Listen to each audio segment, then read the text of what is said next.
قل لا أملك لنفسي ضرا ولا نفعا إلا ما شاء الله لكل أمة أجل إذا جاء أجلهم فلا يستأخرون ساعة ولا يستقدمون. کل سورہ یونس کی آیت نمبر 49 سے بیان چل رہا تھا، جس میں نبی کریم صلی اللہ علیہ وسلم کی کسی کو ضرر یا نفع پہنچانے کی بات وضاحت سے بیان ہوئی تھی کہ نبی کریم صلی اللہ علیہ وسلم کی ذات مبارکہ، آپ کو اللہ نے جو تصرف، جو قدرت اور جو اختیار عطا فرمایا، اللہ نے جو عطا فرمایا، اس کا تفصیل سے بیان ہوا تھا. اس میں ایک چیز جس کا ذکر ہوا تھا، جس کانٹیکسٹ میں بات شروع ہوئی تھی، جو رہ گئی تھی، مگر نبی کریم صلی اللہ علیہ وسلم کہ کسی کو نفع پہنچانے کے ضمن میں جو گفتگو تھی وہ کل مکمل کرنے کی کوشش کی تھی. مگر کس کانٹیکسٹ میں یہ بات شروع ہوئی تھی کہ مشرکین جو ہیں وہ اسلام اور پیغمبر اسلام کا مذاق اڑاتے تھے اور کہتے تھے کہ ہم آپ کو اتنی تکلیف دیتے ہیں، ہم آپ کی بات بھی نہیں مانتے، جو آپ ہمیں فرماتے ہیں ہم اس کے اوپر عمل بھی نہیں کرتے، اور ہمارے اس عمل سے آپ کو تکلیف ہوتی ہے، تو پھر ہمارے اوپر اللہ کا عذاب کیوں نہیں نازل ہوتا؟ ہم آپ کو تکلیف دینے میں کوئی کمی نہیں چھوڑتے، تو پھر جس عذاب کا آپ ذکر کرتے ہیں وہ عذاب ہمارے اوپر کیوں نہیں نازل ہوتا؟ اگر آپ کو یاد ہو تو کل اس کانٹیکسٹ میں بات چل رہی تھی، مگر چونکہ اسی آیت کے اندر آگے، کیونکہ اللہ پاک نے فرمایا کہ قُلْ لَا أَمْلِكُ لِنَفْسِي ضَرًّا وَلَا نَفْعًا إِلَّا مَا شَاءَ اللَّهُ، آپ کہیے کہ میں اپنی جان کے لیے نہ کسی ضرر کا مالک ہوں نہ نفع کا، مگر اسی کا جو اللہ چاہے. تو اس بات اس ڈائریکشن میں مڑ گئی، اور پھر اسی کو ہم نے کمپلیٹ کیا کل جن سے. تو جس کا اللہ تبارک و تعالیٰ نے فرمایا کہ آپ ان کو کہیں کہ میں اپنی جان کے لیے کسی ضرر یا نفع کا، نہ کسی ضرر کا مالک ہوں نہ نفع کا، مگر اتنا ہی جو اللہ چاہے. مگر مخالفین اور اعتراض کرنے والے جو انسے ہیں وہ اس کے معنی کچھ دوسرے بھی لے گئے، اور وہ اس کے اوپر اعتراضات کرنے لگے، جس کا جواب ہم نے کل دیا تھا. اب آپ کو کل کے کانٹیکسٹ میں بات تھوڑی سی سمجھ میں آ گئی ہوگی جن سے یہ. مگر بات شروع یہاں سے ہوئی تھی کہ وہ لوگ کہتے تھے کہ ہم آپ کو تکلیف دیتے ہیں، ہم آپ کی بات بھی نہیں مانتے، تو پھر جس عذاب کا آپ ذکر کرتے ہیں ہم پر وہ عذاب نازل کیوں نہیں ہوتا؟ جو آپ فرماتے ہیں ہم تو وہ بات کا انکار کرتے ہیں. تو اس کا جواب یہ دیا گیا تھا کہ محبوب آپ ان کو فرما دیجئے اس کا ایک وقت مقرر ہے، اور وہ اللہ نے وقت مقرر کیا ہوا ہے، اور آپ ان کو یہ فرما دیں کہ میں تو اللہ کی رضا میں راضی ہوں، اور جس سے تم یہ بات کر رہے ہو وہ تو اس دنیا کو یہ سبق سکھانے کے لیے آیا ہے کہ جو اللہ کی مرضی ہے بس اللہ کی مرضی میں راضی پر رضا ہو جاؤ. ہاں، اس نے جو تم اس وقت اسلام کا یا پیغمبر اسلام کا مذاق اڑا رہے ہو یا میری بات نہیں مان رہے ہو جو میں تمہیں سمجھانے کی کوشش کر رہا ہوں، تو وہ بے فکر ہو جاؤ. وہ عنقریب، وہ وقت دور نہیں ہے جب اللہ کا عذاب تم پر نازل کر دیا جائے گا، اور صرف تم پر نہیں، تمہاری اولادوں پر، تمہارے کاروبار، تمہارے ہر چیز کے اوپر، تمہارے جسموں کے اوپر وہ اللہ کا عذاب، وہ وقت قریب ہے، وہ آئے گا جب اللہ کا عذاب تم پر نازل ہوگا جن سے. تو اس کانٹیکس میں اب آگے اللہ پاک نے یہ فرمایا قل ارأیتم ان اتاکم عذابہ بیاتا او نہارا ماذا یستعجل منہ المجرمون، آپ کہیے کہ بھلا بتاؤ تو صحیح اگر اس کا عذاب اچانک رات کو آ جائے یا دن کو تو مجرم کس چیز کو جلدی سے اپنے بچاؤ کے لیے کریں گے؟ بتاؤ نظر کہ اگر عذاب آ جائے، اچانک آ جائے جن سے، آپ کہیے، آپ پوچھیں نا ذرا ان لوگوں سے کہ بتاؤ تو صحیح بھلا اگر اس کا عذاب اچانک رات کو آ جائے یا دن کو تو مجرم جو ہیں وہ کس چیز سے اپنے بچاؤ کے لیے کیا کریں گے جن سے؟ ان سے سوال کیا گیا اس بات کا جن سے، اور پھر آگے فرمایا آیت نمبر 51 کے اندر ثم اذا ما وقع آمنتم به الآن وقد کنتم به تستعجلون، تو پھر جب وہ عذاب آ جائے گا تو پھر تم اس کا یقین کرو گے، پھر یقین کرو گے۔ آج تو تم اتنا دیدہ دلیری سے یہ کہہ رہی ہو کہ ہم آپ کی بات نہیں مانتے اور ہم پر عذاب کیوں نہیں آتا، تو جب عذاب آ جائے گا، اور اگر پچھلی آیت میں کیا فرمایا، رات کو آ جائے یا دن میں آئے، اس وقت کیا کرو گے؟ اور اب آگے یہ فرمایا تو پھر جب یہ عذاب آ جائے گا تو اس وقت یقین کرو گے۔ ابھی اس لیے یقین نہیں نہ کر رہے کہ ابھی تو تم پر وہ عذاب نازل نہیں ہوا، ہم نے جس کا وقت مقرر کر چھوڑا ہے تمہارے لیے، تم پر وہ عذاب نازل ہوگا، اس وقت یقین کرو گے۔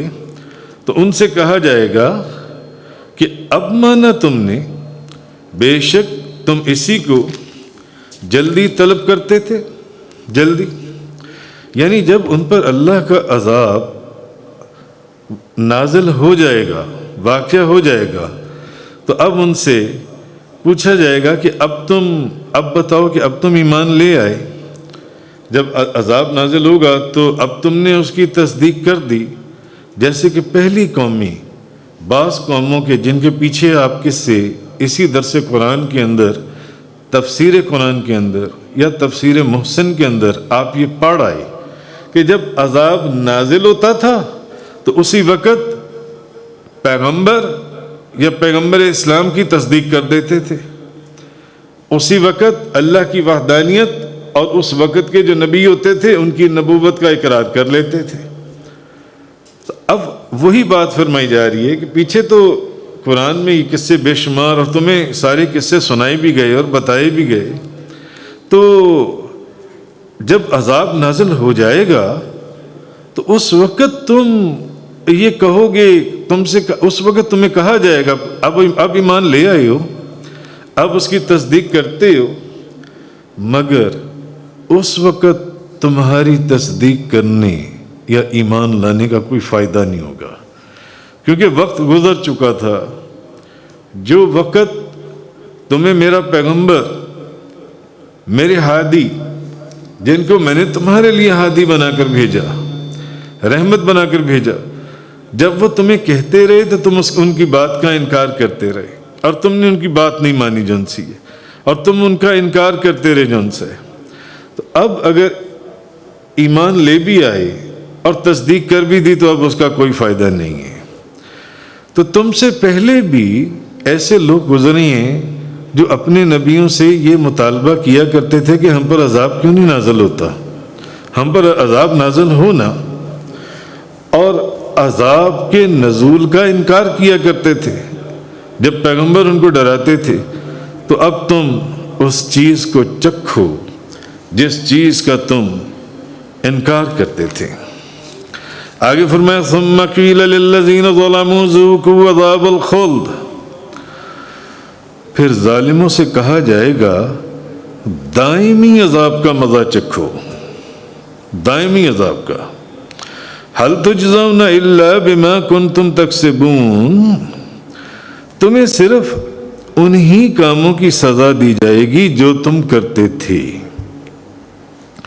یعنی جو کام تم نہیں کرتے تھے اس کی سزا نہیں دی جائے گی، سزا تمہیں انہی کاموں کی دی جائے گی جو کام تم کرتے تھے۔ تو اب تم دائمی عذاب کا مزہ چکھو۔ تو اب دوزخ کے فرشتے کافروں سے کہیں گے، یہ اس بات کی طرف نشاندہی ہے کہ اب اللہ کے دائمی عذاب کو گھونٹ بھر بھر کر پیو، اب وقت ہے تم پر عذاب کے نازل ہونے کا۔ اور یہ وہ عذاب ہے جو نہ کبھی زائل ہوگا، نہ کبھی کم ہوگا، نہ کبھی فنا ہوگا، ختم ہوگا، اور یہ تمہارے کاموں کا نتیجہ ہے۔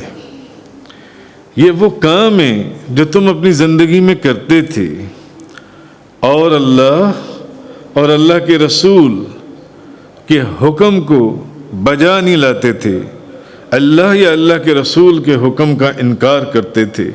یہ اس چیز کی سزا ہے جو اب تمہیں دی جا رہی ہے۔ اچھا، پھر فرمایا آگے وَيَسْتَنبِئُونَكَ أَحَقٌّ هُوَ، اور وہ آپ سے معلوم کرتے ہیں کہ کیا واقعی وہ عذاب برحق ہے۔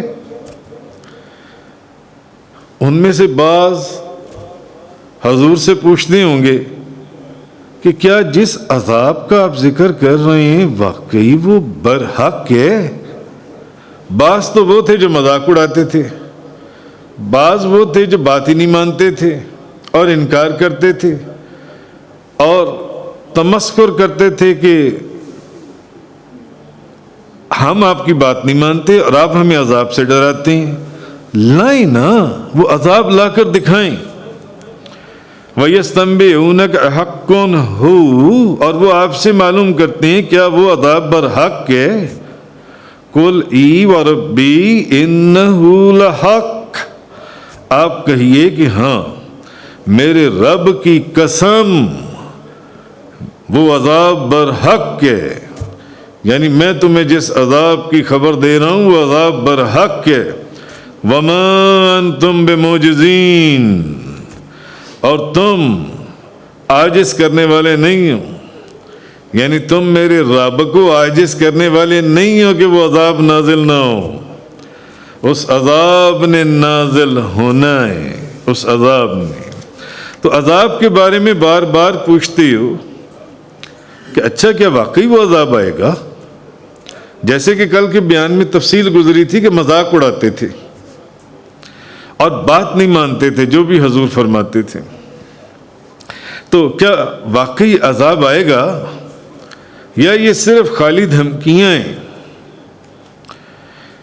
تو اگر یہ دھمکیاں ہیں تو دھمکیاں ہی ہوتی ہیں، دھمکیوں کی کوئی حقیقت نہیں ہے، ان کی پھر کوئی حقیقت نہیں ہے اگر یہ صرف دھمکیاں۔ یا تو واقعی آپ بتائیں کہ وہ عذاب آئے گا۔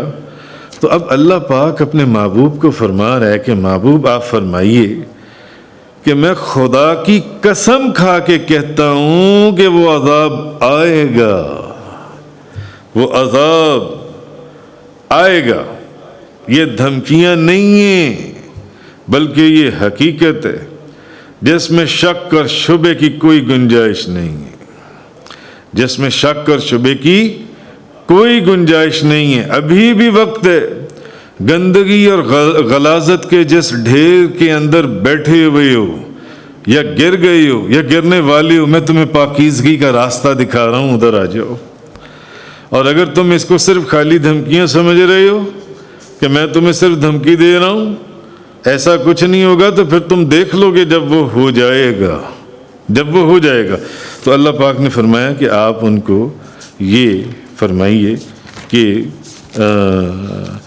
قل ای وربی انہ لحق، آپ کہیے کہ ہاں میرے رب کی قسم وہ عذاب برحق ہے، اور تم میرے رب کو عاجز کرنے والے نہیں ہو، عاجز کرنے والے۔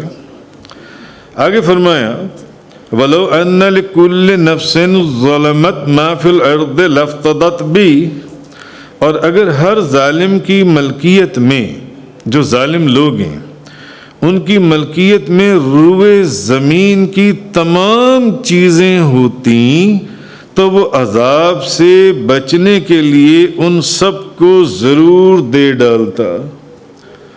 یعنی اگر کسی ظالم کے پاس روئے زمین کی تمام چیزیں ہوتی،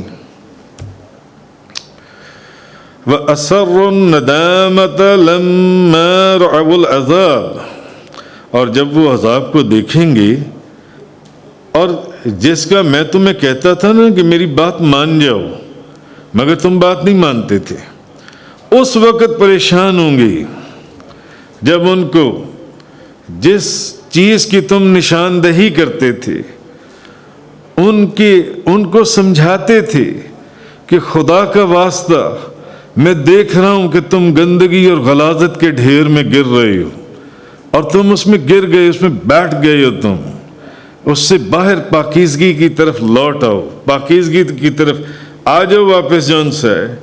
تو اس وقت جون سے وہ تب بھی بات نہیں مانتے، اس وقت کی جو پشیمانی ہے اس کو پھر یہ پشیمانی کو چھپائیں گے، اپنی پریشانی کو چھپائیں گے۔ اور اگر ہر ظالم کی ملکیت میں روئے زمین کی تمام چیزیں ہوتی تو وہ عذاب سے بچنے کے لیے ان سب کو ضرور دے ڈالتے۔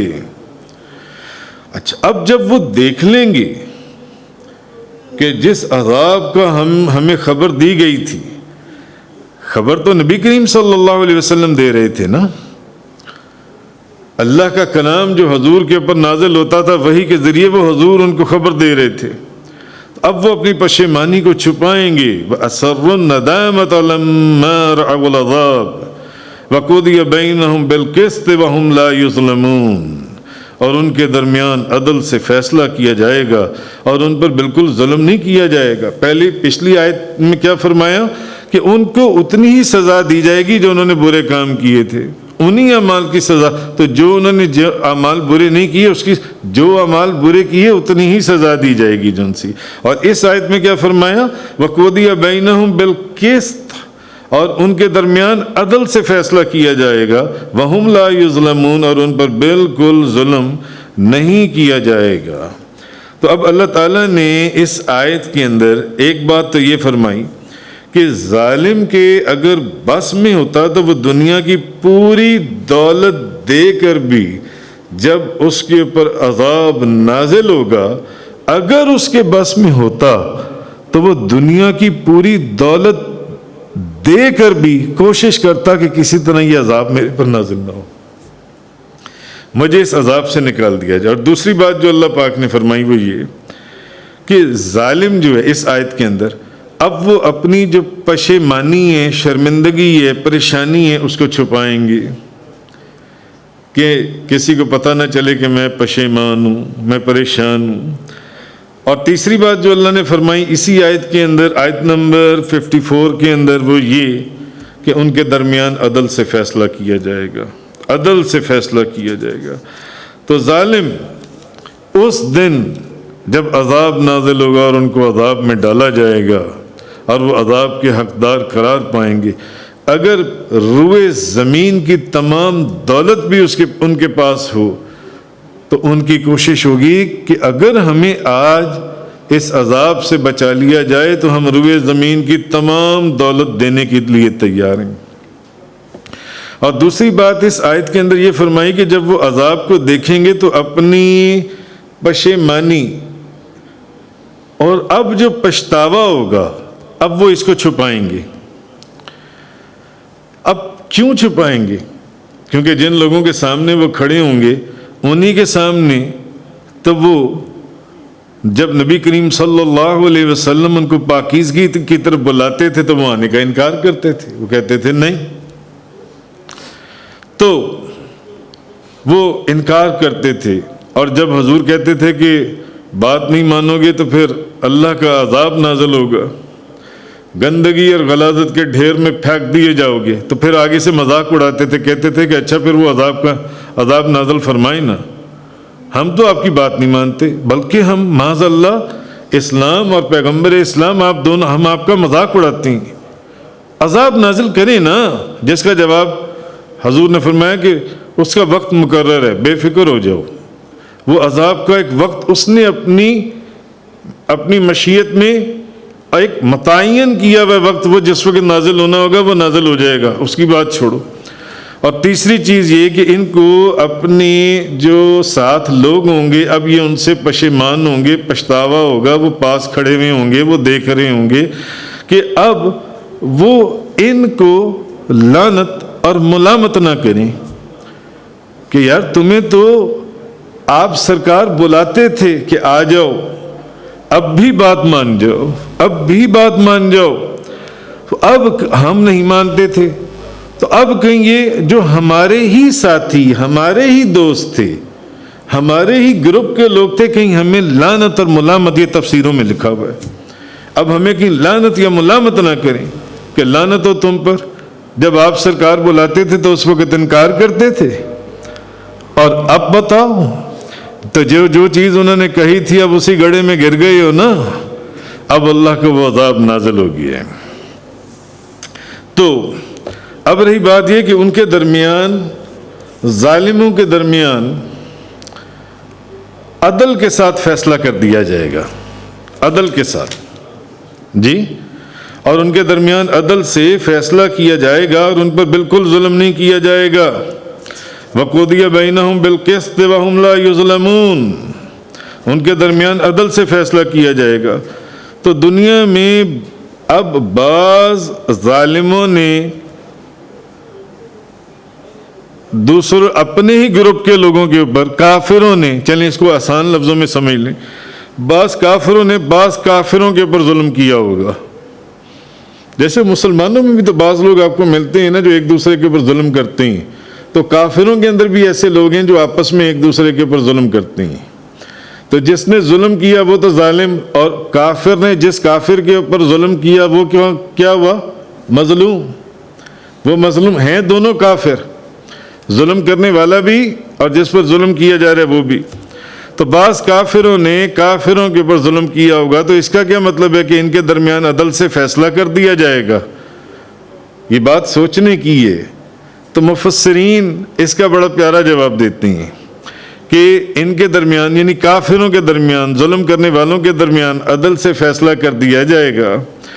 تو بعض کافروں نے بعض کافروں، مثلاً یہ ظلم ہے نا، کوئی بندہ کسی کے ساتھ کوئی خیانت کرے، کسی کی چیز میں کوئی خیانت کرے، تو فار ایگزامپل بعض کافروں نے بعض کافروں کے ساتھ خیانت کی ہوگی یا کوئی اور ظلم کیا ہوگا، تو اب بعض کافر ظالم اور بعض کافر مظلوم، بعض کافر ظالم اور بعض کافر مظلوم ہوں گے جو ان سے۔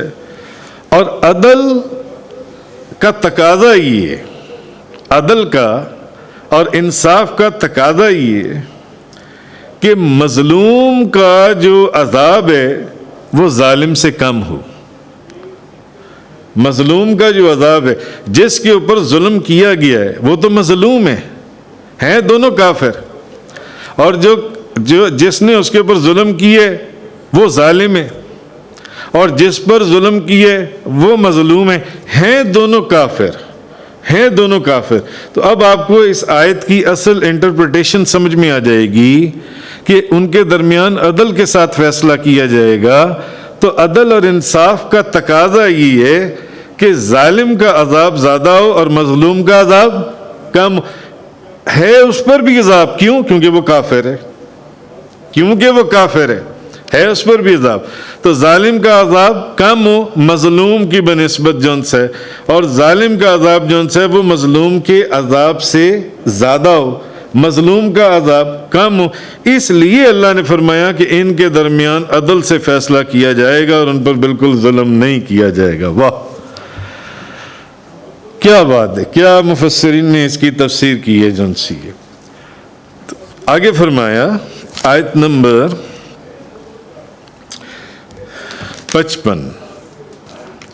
56 آیت نمبر، الا ان للہ ما فی السماوات والارض سنو بے شک آسمانوں اور زمینوں میں جو کچھ ہے وہ سب اللہ کی ملکیت ہے. آسمانوں اور زمینوں میں جو کچھ ہے وہ سب اللہ کی ملکیت ہے. الا ان وعد اللہ حق ولکن اکثرهم لا یعلمون. بے شک اللہ کا وعدہ برحق ہے لیکن ان میں سے اکثر لوگ نہیں جانتے. هو یحیی و یمیت و الیہ ترجعون.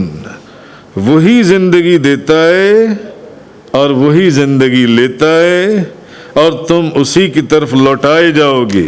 اسی کی طرف لوٹائے جاؤ گے. تو اب پچھلی آیت کے اندر پچھلی آیت کے اندر اس بات کا ذکر ہوا کہ اگر ہر ظالم کی ملکیت میں روئے زمین کی تمام چیزیں ہوتی تو وہ عذاب سے بچنے کے لیے ان چیزوں کو بھی پیش کر دیتا کہ مجھے اس عذاب سے بچا لیا جائے، میں روئے زمین کی جو دولت ہے، سونا چاندی جواہرات، میں سب دیتا ہوں، اس عذاب سے بچا لیا جائے جو ان سے وہ دے دیتا. اللہ پاک نے فرمایا اگر اس کے پاس ہوتا روئے زمین جتنا سونا چاندی دولت وہ ساری دے دیتا، مجھے اس عذاب سے بچا لیا جائے جو ان سے. تو اب اصل میں فرمایا یہ جا رہا ہے کہ ظالم کی ملکیت میں کوئی چیز بھی نہیں ہے. ہر چیز کا مالک تو خدا ہے. ہر چیز کا مالک جو ان سے آسمانوں اور زمینوں کی تمام چیزیں صرف اللہ کی ملکیت ہیں. ان کی حالت یہ سمجھتے ہیں کہ ہمارے پاس روئے زمین کی دولت ہو تو عذاب سے بچنے کے لیے ہم وہ ساری کی ساری دولت پیش کر دیں. نہیں، ان بے وقوفوں کو یہ نہیں پتا کہ تم تو کسی چیز کے بھی مالک نہیں ہو. ہر چیز کا مالک اللہ ہے. اللہ وہ جس کو چاہے دے دے اور جس سے چاہے لے لے. وہ جس کو چاہے زندہ کر دے، جس کو چاہے مردہ کر دے. وہ ہر چیز کا مالک ہے، بادشاہ ہے. جس کو چاہے ملک عطا فرمائے بادشاہت، اور جس سے چاہے ملک اور بادشاہت چھین لے. جس کو چاہے عزت دے، جس کو چاہے ذلت دے. کیوں؟ ساری بھلائی تو اس کے ہاتھ میں ہے. وہ ہر چیز پر قادر ہے. یہ تو کسی چیز کے مالک نہیں ہے. یہ کیسے یہ سوچ سکتے ہیں کہ یہ روئے زمین کی ساری دولت دے کر بھی جان سے یہ اپنے آپ کو عذاب سے، میری ناراضگی سے بچا لیں گے؟ نہیں، ایسا نہیں ہوگا، ایسا نہیں ہوگا.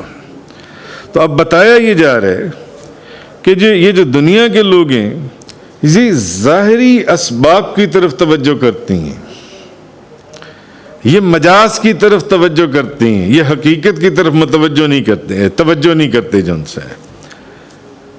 یہ محل فلانے کا ہے، یہ بلڈنگ فلاں بندے کی ہے، یہ فیکٹری فلاں بندے کی ہے، یہ باغ فلانے بندے کا ہے.